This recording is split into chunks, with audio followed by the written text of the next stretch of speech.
Stretch and reach at the same time turned into wretch.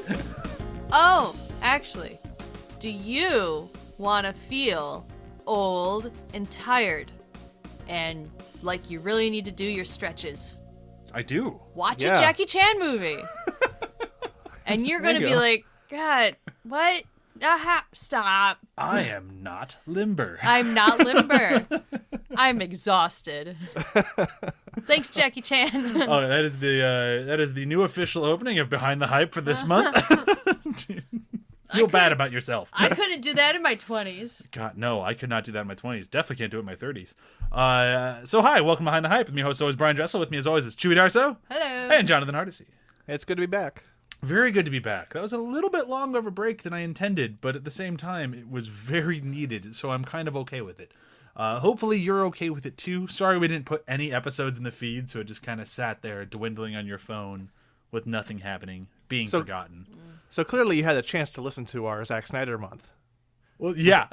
And especially had some time to really think about what we said on the Justice League one, that episode, that really mega episode. Yeah, it takes a while to percolate. Yeah. That's a long episode. Brian enjoyed editing. That was my favorite thing to edit ever. I didn't send multiple people angry texts while doing it. I'm like, I'm never letting us talk this long again! Oh boy, but it was a lot of fun. But what better way to come out of Zack Snyder month than to just go totally different direction and go Jackie Chan month, right? Pivot!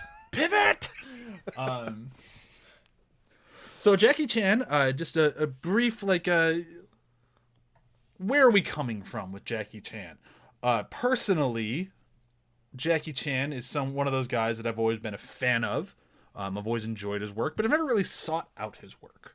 It's never been a guy who's like, ooh, I need to see where he came from. I need to see his first movie. I need to see his last movie. I need to see everything he's done. It's more so like, hey, I'm going to watch this movie. Oh, Jackie Chan's in it. That's cool. And that was about it. So I haven't seen a lot of it. Most of the movies this month I have not seen. I have not seen the one from today until obviously now I have. But for the most part, I enjoyed him. I was aware of him, but I was never a diehard fan. Chewy, what about you? Mid-range fan, I would say. I have seen a fair share of his movies. I was a fan of him in general for quite some time, and I always really enjoyed watching his animated show, Jackie Chan Adventures. Oh, yes. Running around with his little daughter, with their totems and doing stuff. I've only seen the artwork, and I've never seen the show's good. Yeah, it was pretty good. Cool. John, what about you? I think the first time I ever saw him in a movie was Rush Hour, which is probably the obvious one that a lot of younger people are going to go to. But it just happened to be on cable, and I liked all the action and the stunts, and then found out, oh, hey, he actually did his own stunts. And then, they put bloopers from his stunts at the end of the movie. And I was like, okay, this is interesting. So I started going backtracking, and I got to see maybe a couple of the older movies. On cable, I saw it, or rental, but they were so long ago that I don't remember which ones they were. Because I didn't have enough language or memory to be like, oh, this was, Police Story or, something cop or whatever. I have a fuzzy memory about what and the specifics. Sure. But I always found his action fun and funny, which always kept me coming back to something that he was in. When I heard his name pop up or saw it pop up, I was like, oh, that's going to be funny and fun and funny. And yeah, that's kind of where I'm sitting. I always enjoy his comedic physicality. Yeah, absolutely. I mean, that is kind of what he's known for, and mostly what starts in this movie, from what I understand. Oh my God! So yes. I will preface this the same way I did Cianzano Month back when we did that. We are a bunch of Americans talking about stuff that's not American, and we're going to do our best to interpret it. If we fuck it up, we apologize. Please cut us some slack. We're doing the best we can. I did do a little bit of research. I'm hoping I don't fuck things up too much. But yeah, so that really seemed to take off here. That comedic action styling. And man, this movie has a lot of action. We're talking Drunken Master today, if I haven't said that yet. I feel like I should have. But Drunken Master is the movie of the day. And it has more action. I'm hesitant to say the word action. More fighting than almost any movie I think I've ever seen. There's Well, Transformers. Transformers is just loud noises. This is one-on-one, mano-a-mano fights for the whole movie. Yeah. Every single conversation ends with, "You want to fight about it?" And like they all really need to go to school and be like, we need to learn how to talk about our problems. Like, this would be a 25-minute movie if you remove all the fighting. Yeah. I think even that new show Warrior never quite caught up. They're like, there's not. This movie still has more fighting than that show. That's I feel saying like. something. And here's the thing: is like the fighting is all good. Like, you can't really say anything bad about it. Like, the fight choreography in this movie is just phenomenal through and through. I mean, it makes sense. Pause 1 second. It makes sense. Yun Wu Ping is the same guy who choreographed the fight sequences in The Matrix and Crouching Tiger, Hidden Dragon, and I mean. Really? Oh yeah, the director of this movie was the fight choreographer for so many huge action movies that we now love. How old is he? Older than dirt. Wow. And he's kicking ass. So that's awesome. And Like, so when you know that, and then you go back and watch this movie, it's like, oh wow, okay, I get it. Of course the fights are going to be good, and of course he kind of specializes in this whole like. It's kind of one fighting style mixed with another fighting style. Because that, for me, that was something I really stuck on. Like, is this a real fighting style? And the answer is kinda. Kinda. Like, no, but also kinda yes. Like, it's just a whole bunch of other ones kind of melded together and then made more cinematic. And the rule of thumb, though, is you don't have to be drunk to do it. No, you don't have to be drunk to do it. There will be no scene where you're going, teacher, it's so strong. Why are you giving me just straight alcohol? He's like, just drink it, you'll be fine. What kind of alcohol was this? 100 proof. Oh God.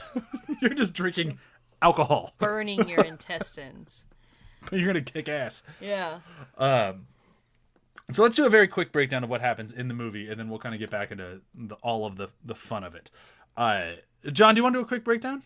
Sure. So the movie starts with Jackie Chan's character. Well, actually, it starts with this assassin killing a guy. Like, I'm paid to kill you, and then we don't hear from him again for a while, and then we cut to Jackie Chan's character, Wong Fei Hung, which in the subtitles, well, no, in the dub they called him Freddie Wong.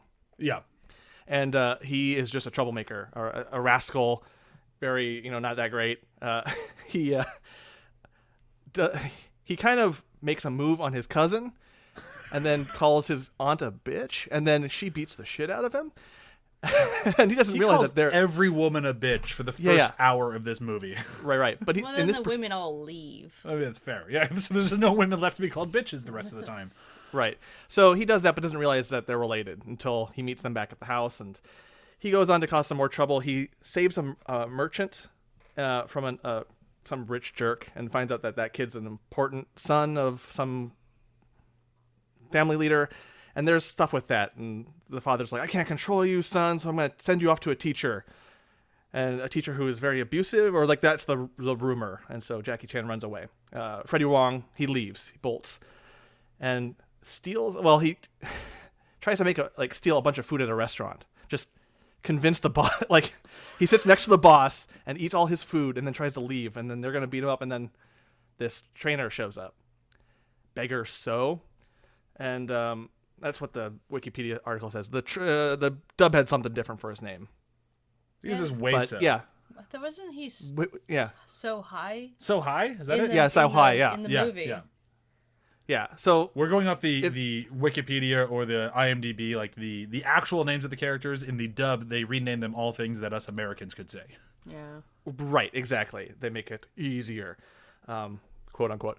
But anyways, he finds the trainer and finds out that his style is very unique and involves a lot of drinking. And there's what happens after this is a long montage of just training where Jackie Chan is like, oh, my wrists are killing me, and a lot of physical comedy in the training end. And then the trainer teaches him about the 8 drunken immortals, or the 8 drunken gods, and their fighting styles. And eventually he has to go back and save his father from this assassin who finally shows up again, who in the middle of the movie kicks Jackie Chan's ass, just like beats him up and says, just crawl underneath me, crawl between my legs. Sequence. Yeah, that scene's kind of It is. It's like brutal. It's like, oh, poor It's Freddy. Yeah. And so then that's his lowest point. And yeah, he does his training and then comes back and saves his father with the drunken style, fighting this assassin, and saves the day. That he does. Mm-hmm. Man, like, so here's the thing. When I watch this movie, I gotta say, like, it's both not a very good movie because it's not a lot happens. I mean, that it was a very long, like, there's a story to it for sure, but also kind of not a lot happens. It's mostly just training and listening to the guy who dubs Jackie Chan's voice moan for like an hour. Just my wrist. Oh, he just bitches and moans. But at the same time, it's rather engaging. Jackie Chan is fucking hilarious throughout, and it's actually not that bad. It's a really weird, like, wait, is this good or bad? I honestly don't know. You're basically watching a movie. It's kind of a coming of age. It's Jackie Chan's character learning to stop being a brat. Yeah. Because he's a brat at the beginning of this movie. He's more so just like a brat who can fight now. Yeah. Well, he's a little bit more humbled because, you know, he's had his lowest point of being defeated and mocked and everything. And he saved his father, so he has his father's respect and adoration again. Which is lucky, because his father really fucking wanted to kill him. Oh, his father, he gets saved by his aunt, who has already kicked his ass. Yeah, well, his aunt seemed like she was going to be his biggest champion in that moment, like she was going to help clean him up. But I guess this is the 1970s, so no, he goes back to a guy to help clean him up, even though his aunt did kick his ass, too. Oh, she had no problem with him. Yeah, so he learned her fighting style. She looked like a ballerina with her toes. She was also very limber. Yes, very limber. Very limber people in this movie. It's interesting that you mentioned that, Brian, earlier, just like you weren't sure how to feel about it because it's good and then not good. That's kind of how I was at first, too. Just the movie presents itself in such a kind of a cheesy way that you're not sure you like it until you get really into the physicality of Jackie Chan. It's like if you've never seen any of the old silence of like Buster Keaton or anything like that, you're like, well, I'm not sure about this. And then you see them in action and they're doing their thing. And the rest of the movie doesn't matter. Like, it doesn't matter what this plot is. Who cares? Yeah. As you get Jackie Chan doing his training, the drunken style, even his trainer, like those two play off each other so well that even something so goofy as having a rope tied around Jackie Chan's foot as he's trying to escape, and the trainer bringing him back in, and then not even his foot, his toe, and then you got the Shaw Brothers style of like zooming out. That this every scene starts by zooming out. Yeah, and like you have all these elements in there that I just was transfixed on the screen from beginning to end, and I didn't even realize it. I had like maybe a minute to think, am I gonna like this? Before I did. It took me a little bit longer to warm up to it, but I definitely did warm up to it. And then when you get to the end, like when he's fighting the assassin and he's going through all the different the drunken gods and just kicking the shit out of him and just doing so great, and they get to Miss Ho and he's just like, huh? I didn't do my practice, and the teacher's like, what? And he's like, I didn't think I needed to. Oh, and the funny is, you knew that was going to happen. And then the teacher's like, just fake it. She'll find you. Oh, my God. I want to hear Jackie Chan's actual voice from there. Like, I need to find the non-dubbed version. It is so strange hearing a Western man's voice coming out of him. Because we're so used to him doing his own dubs at this point. Yeah, or just speaking English, because he's fluent in English. So it's very weird hearing a different person's voice come out of him. Yeah. And especially when it gets to the Miss Ho stuff. And just this very cheesy, like, almost Minnie Mouse-esque, like... It's like, what is happening? But the physicality he has throughout that is just fucking hilarious. And then when he finally does start getting wrecked by the assassin, he's like, no, I'm just going with Miss Ho. She's the best. And it's just like... Well, and it plays in that sort of like each person has their style. And at the beginning of the movie, it's kind of a little bit goofy, like our Crane style, or like all the styles, they play those up a lot. But then by the end, you're like, oh no, the assassin has a secret style. Oh shit, what's he gonna do? Bring it back the Miss Ho style. Like, oh good. Like I'm already at this last fight. I'm so into it, as if anyone was into like sports. You know, like just at the edge of my seat cheering. Like, oh, he's pulling out that style. He doesn't know it. He's gonna make it. Like doing that play by play in my head. Like the only thing I don't have is like wings or like a TV on the screen at a restaurant or something. That's how invested I was and so excited by that moment that you're mentioning. Just like every style in play, and I was really into it at that moment. And the fact of the matter is, like, I've seen this is the oldest Jackie Chan movie I've ever seen. Now, before that was probably Rumble in the Bronx, because that was like the first one that I saw of his, which we'll get to I think in 2 weeks. Mm-hmm. But I'm very used to a extremely fast Jackie Chan. Like you watch Rush Hour, you watch Shanghai Noon. I'm going for all of his Western movies. I apologize. But you go for like any of his newer movies, and he is lightning fast. All these choreography scenes are almost like dance. They're just boom, boom, boom, boom, boom, boom, boom, boom, boom, boom, boom, boom.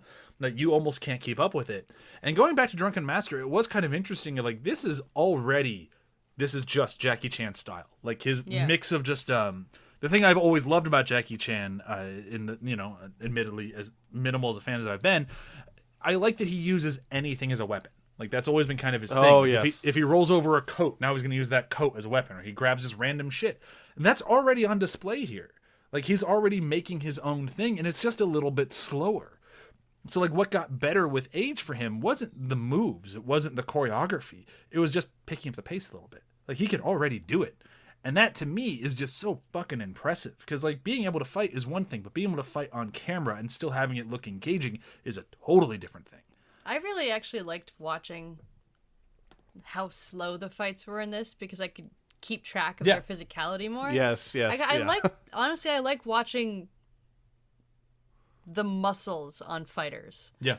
Because the definition on them is similar to a dancer, which Jackie Chan talks about all the time, about how if you're a good fighter, you should be a good dancer, or vice versa, that or makes whatnot. sense, yeah. And my favorite part of that in this movie was when his wrists were tied to the bamboo things, and the beggar guy was controlling him through the bamboo sticks, and just watching him being kind of turned into a puppet, but they're working together at the same time, and they're doing flips and things with each other while doing that. I'm like, this is bonkers artistry right there, and surprisingly pretty. Like it's a very pretty, like, it's comical, and it's everything in that moment. I just loved that. If I had to choose one sequence that was my favorite, I'd probably have to choose that for the quote-unquote fighting, even though he's being trained at that point. Spoilers. That's going to come back around at the end of this then.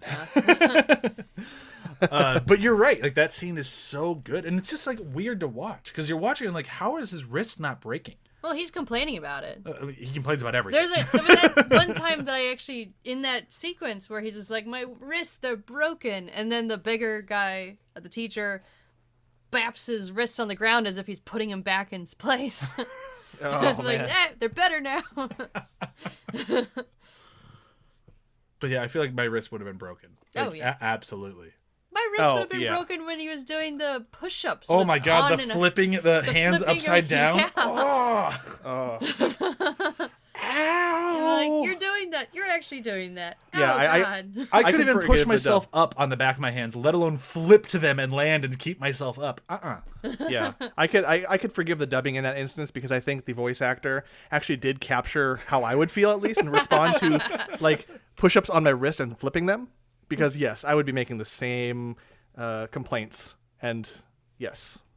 No, thank you. Very, as our son would say. No, thank you. Yeah, no, thank you, teacher. No, thank you. or as our kid says, not just yet. Not just yet. That's a good one. So what else have we talked about this movie? Like that's kind of what I was afraid of with this one, because it is so much fighting that it's kind of tough, especially if none of us have a martial arts background, to really dive into the fighting. I love 70s camera work. Oh yes. It's so its own thing.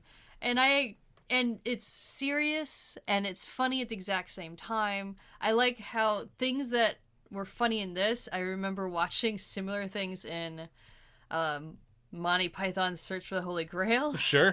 Yeah. And then there's the one moment that I called that was supposed to be a serious moment, but to me was hilarious, was when his pants were dropped into the fire by the assassin. And they pan into it, and I'm like, oh my god. And then they pan into it again. I'm like, oh my god, do it one more time. And then they go to Jackie Chan, and then they flip back to the pants, and they push into the pants again. I'm like, yes! It's so dramatic. I loved just watching this and just going, Quentin Tarantino is jizzing his pants at this movie. He's gonna use that later. But yeah, it's like it's such a style of camera work that no one would take seriously today unless Quentin Tarantino was using it. Yeah. And it's not even just 70s camera work. It's like this is specifically 70s camera work in Hong Kong. Like this is like the Jackie Chan, like this is their style. And it's so weird to be able to call camera work funny, but they do a good job with it. They do a great job. Like it amplifies the comedy so well. And especially in something that isn't outright funny. Like what's funny in this movie is the physicality, is the Buster Keaton of it all, to use John's example earlier. And like to have that be the comedic drive with the camera work and it all just kind of work together. It's a very impressive thing because on its face, it's not a funny movie. Yeah.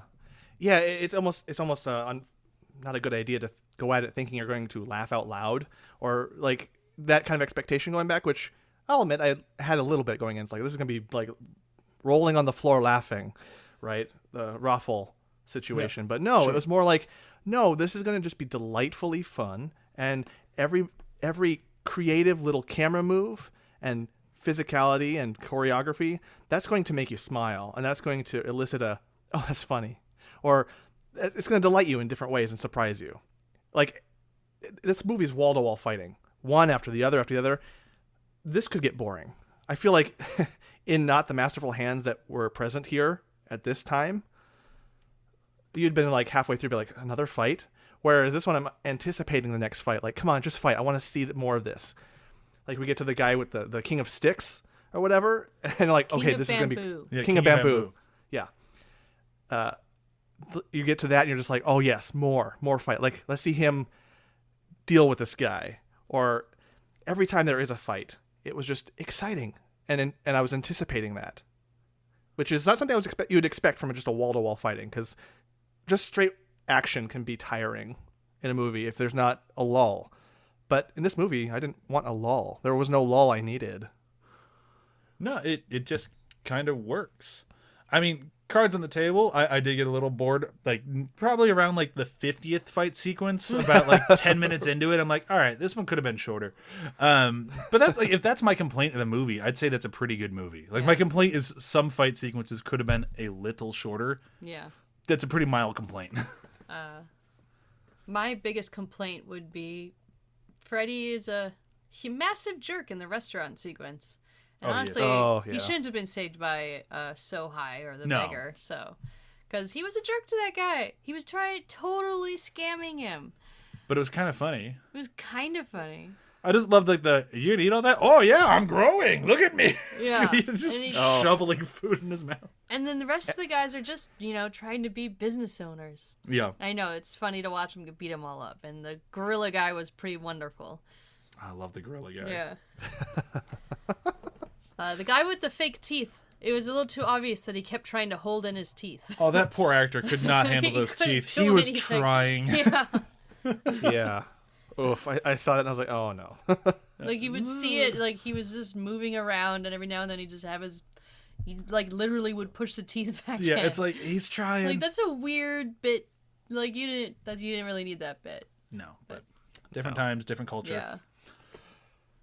All right, I think that's pretty much everything I had to say on this thing. Should we move into favorite moments? I already know Chewy's. Yeah. What was Chewy's? What was yours again? The thing with the bamboo sticks tied to his wrists and him complaining about it, and the bigger guy going, ha, ha, ha, ha, ha.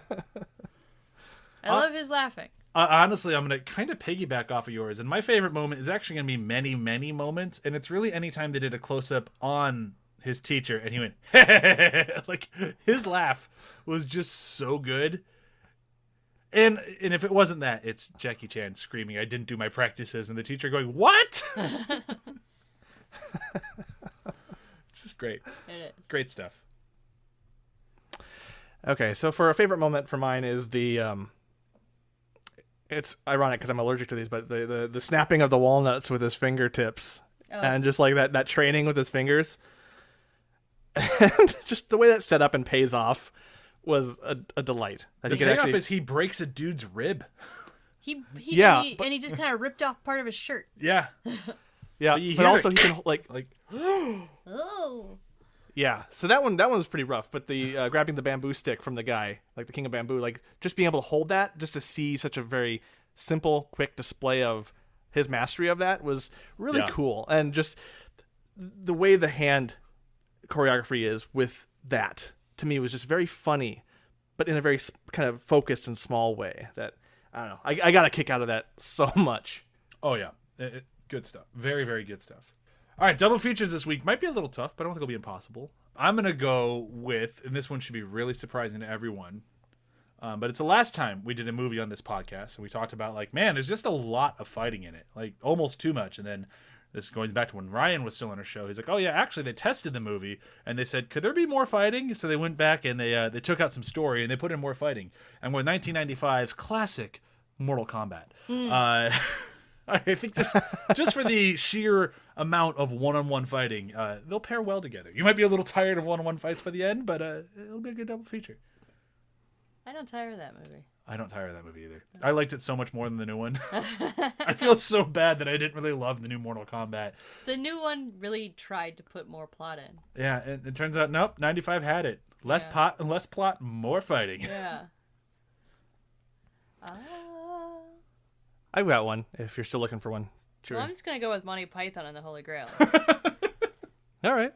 I mean, there's fighting in it. There is. It's really funny fighting. Yeah. It has arguably the best one-on-one fight of all time. It's comedic, and similar Camerawork. Yeah. I mean, I just think they'd be a delight to go with each other. You got a very Western movie, Western comedy, and a very Eastern movie with Eastern comedy. Yeah. I think you're onto something with that one. That would be a legit fun double feature. Mine would be a little grating, but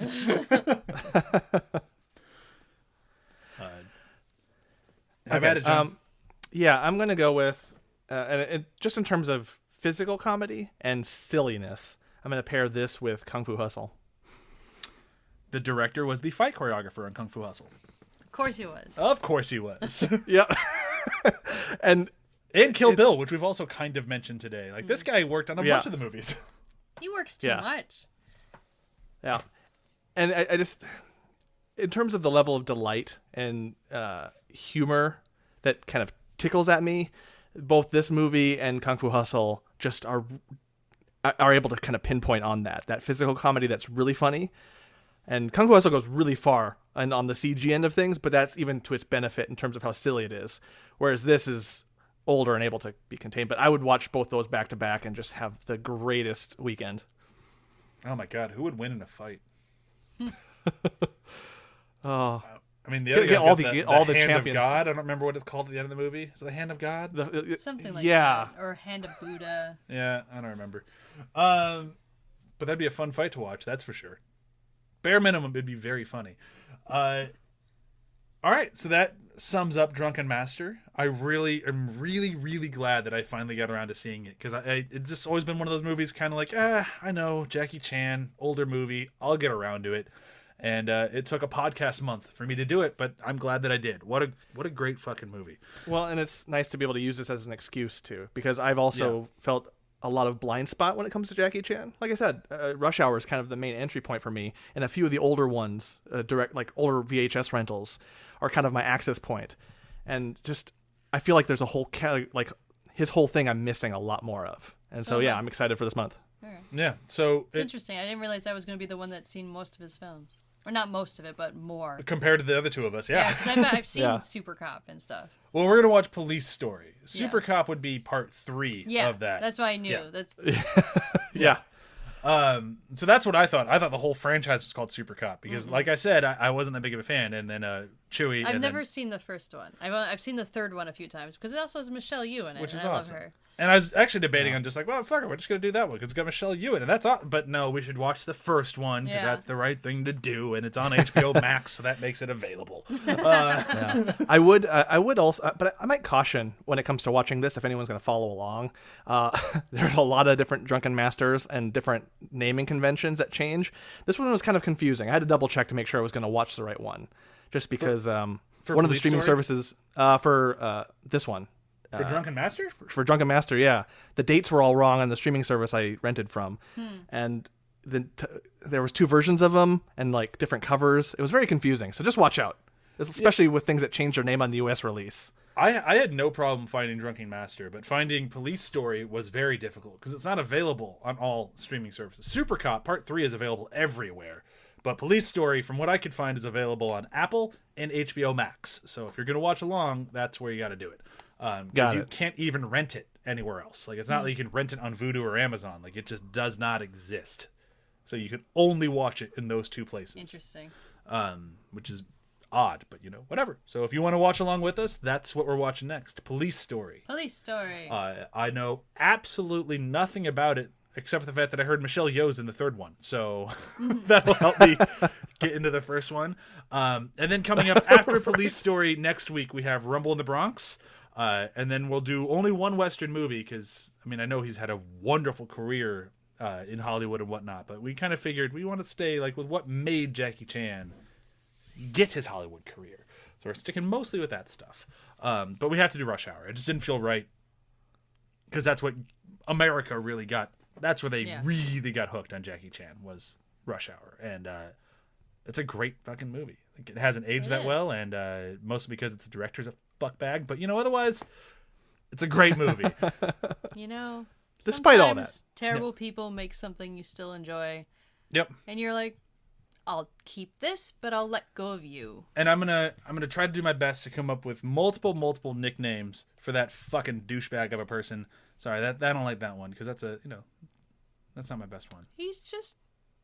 I'm gonna go with fuckhead. He's not a good guy. Yeah. So with that fuckhead of a person, and so tune in for the fourth week of this thing when we come up with as many insults as we can for Brett Ratner because fuck him. Yeah. Fuck Knuckle? He did ruin the X-Men franchise, and it was never really able to get back on its feet. He did. He is a fuckhead. Yeah. So that's in 3 weeks. I promise we'll talk more about Rush Hour than how much we hate Brett Ratner. But there's no way to do a Brett Ratner movie and not bring it up, because I've very consciously avoided his entire repertoire throughout the entirety of ATH. So this will be our first. Hey, Shanghai Noon is still on the table. I gotta do Rush Hour. It just doesn't feel right.